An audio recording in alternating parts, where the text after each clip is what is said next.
সকল হত্যাকাণ্ডের বিচার করতে হবে। 2024-এর কোটা সংস্কার আন্দোলনের 5 শতাধিক শহীদের হত্যাকাণ্ডের বিচার করতে হবে। 2021 সালের মোদি বিরোধী আন্দোলনের হত্যাকাণ্ডের বিচার করতে হবে। 2013 সালের 5ই মের শাপলা চত্বরের হত্যাকাণ্ডের বিচার ছাড়া বাংলাদেশ চলতে দেওয়া হবে না ইনশাআল্লাহ। এভাবেই বর্তমান এই অন্তর্বর্তীকালীন সরকারকে আমরা সাহায্য করব, সহযোগিতা করব, তারা আমাদের প্রাণের দাবিগুলো পূরণ করবেন সেই প্রত্যাশা ব্যক্ত করছি। আসসালামু আলা সাইয়্যিদিল মুরসালিন, আম্মা বা'দ। সংগ্রামী তৌহিদি জনতা, নারায়ণগঞ্জের সংগ্রামী জনতা,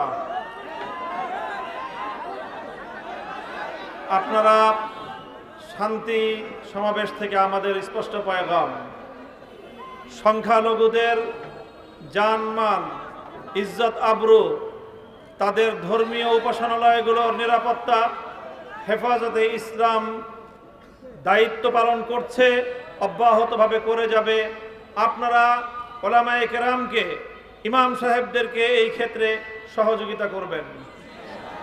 প্রত্যেকটি মার্কেটে, প্রতিটি ইন্ডাস্ট্রিয়াল এলাকায় নিরাপত্তা নিশ্চিত করবার জন্য যতক্ষণ পর্যন্ত আইন শৃঙ্খলা রক্ষাকারী বাহিনী স্বাভাবিকভাবে দায়িত্ব পালনে নিয়োজিত না হতে পারবে, দেশের ছাত্র সমাজ যেভাবে দায়িত্ব পালন করছে এভাবে দায়িত্ব পালন করে যাবে।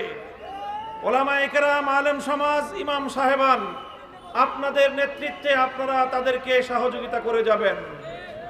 আরেকটি পয়গাম আমি দিতে চাই, এই আগস্ট বিপ্লব, 5ই আগস্টের এই গণ অভ্যুত্থান, এটি রচিত হয়েছে এদেশের সর্বশ্রেণীর ছাত্র জনতার ঐক্যবদ্ধ এক মজবুত দৃঢ় ঐক্যের মাধ্যমে।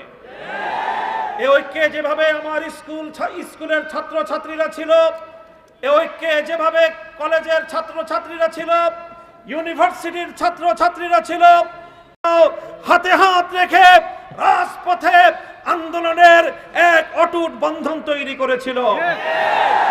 আজ তাই পরাজিত শক্তি চায় আবার আমাদের মধ্যে বিভেদের দেয়াল তৈরি করতে। বিগত পতিত স্বৈরশাহী আওয়ামী সরকার, তারা 16 বছরের চেষ্টার মধ্য দিয়ে চেয়েছিল জাতির মধ্যে বিভেদ তৈরি করতে।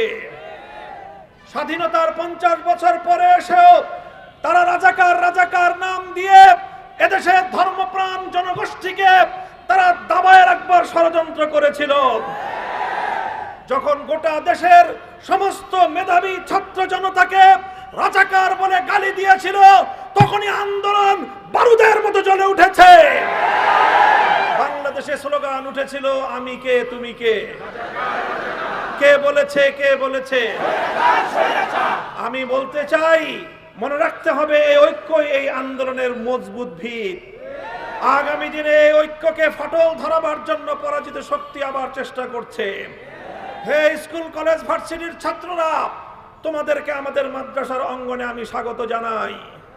তোমরা মসজিদে আসবে, মাদ্রাসায় আসবে, হাটহাজারীতে আসবে, নারায়ণগঞ্জের মাদ্রাসাগুলোতে, ঢাকার শহরের মাদ্রাসাগুলোতে তোমরা আসবে। আমার মাদ্রাসার সন্তানেরা টিএসসি চত্বরে যাবে, তোমরা শহীদ মিনারের সামনে গিয়ে ইসলামী ক্যালিগ্রাফি আঁকবে। বাংলাদেশের বাংলা ভাষার বাংলা ভাষার মর্যাদা রক্ষা করবার জন্য যেভাবে আন্তর্জাতিক মাতৃভাষা দিবস হিসেবে 21শে আগস্ট স্বীকৃত হয়েছে, সেই ভাষার মর্যাদা আমাদেরকেও রক্ষা করতে হবে।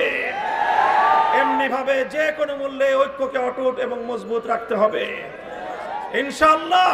ছাত্র জনতার এই যে রাষ্ট্র সংস্কারের যে আন্দোলন, এই আন্দোলনে আমরা সর্বাত্মক সহযোগিতা করব। সকল আত্মত্যাগ, সকল শহীদের রক্তের সঙ্গে আমাদেরকে ইমানদারি রক্ষা করতে হবে, শহীদদের মর্যাদা রক্ষা করতে হবে, সকল হত্যাকাণ্ডের বিচার করতে হবে। 2024-এর কোটা সংস্কার আন্দোলনের 5 শতাধিক শহীদের হত্যাকাণ্ডের বিচার করতে হবে। 2021 সালের মোদী বিরোধী আন্দোলনের হত্যাকাণ্ডের বিচার করতে হবে। 2013 সালের 5ই মের শাপলা চত্বরের হত্যাকাণ্ডের বিচার ছাড়া বাংলাদেশ চলতে দেওয়া হবে না ইনশাআল্লাহ। এভাবেই বর্তমান এই অন্তর্বর্তীকালীন সরকারকে আমরা সাহায্য করব, সহযোগিতা করব, তারা আমাদের প্রাণের দাবিগুলো পূরণ করবেন সেই প্রত্যাশা ব্যক্ত করছি। আগামীকাল ঢাকায় বাইতুল মুকাররমের উত্তর গেটে হেফাজতে ইসলামের মহাসমাবেশে যোগদান করার আহ্বান জানাচ্ছি। যাবেন তো ইনশাআল্লাহ? ওয়া আখিরু দাওয়ানা আলহামদুলিল্লাহি রাব্বিল আলামিন।